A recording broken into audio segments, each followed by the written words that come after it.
Go. I have a friend who tells me that no one is interested in torture. It's a painful subject, and there's no point in talking about it. When the going gets tough, the tough get going. Men will do whatever they have to do to protect themselves and safeguard the nation. We all know it, and there's nothing that we can do about it. And yet the books keep coming out. The Black Banners, a bestseller on the subject of torture. How to Break a Terrorist. The Torture Memos. Truth, Torture, and the American Way. I have them all around me. And disturbing news stories keep coming out. The security forces that we trained in Iraq are torturing their prisoners. The security forces we trained in Afghanistan are torturing their prisoners. The country that we helped to liberate itself from a tyrant, Libya, is torturing its prisoners. And at his confirmation hearing a few months back, General David Petraeus, prior to becoming the chief of the Central Intelligence Agency, raised the specter of the ticking time bomb. What would you do, he asked Congress, if you had a man in custody who had planted an atomic bomb under the Empire State Building? Wouldn't you want to have every means at your disposal to break the man and extract from him the code that would disable the bomb?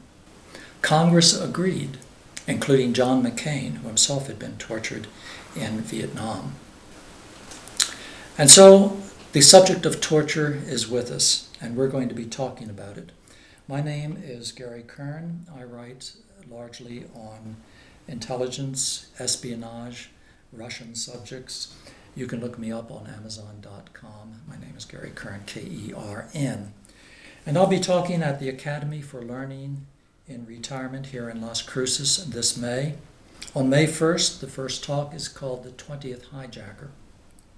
There we go back to 9/11 and President Bush's inauguration of the EITs, Enhanced Interrogation Techniques, designed to break a man and elicit actionable intelligence from him, techniques copied from the Soviet Union.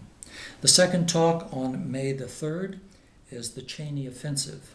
After the new president took office, President Obama, former Vice President Dick Cheney began a campaign of criticism, stating that it was a big mistake to abolish the program of EITs, and that America needed torture, needed harsh interrogation techniques in order to safeguard itself. The third talk on May the 8th is Kill or Capture, Torture or Deceive. There we examine a related subject. It's the special operations. President Obama elected to increase the number of drone strikes in the Middle East to kill terrorists and terrorist suspects, in a way avoiding the problem of interrogation altogether.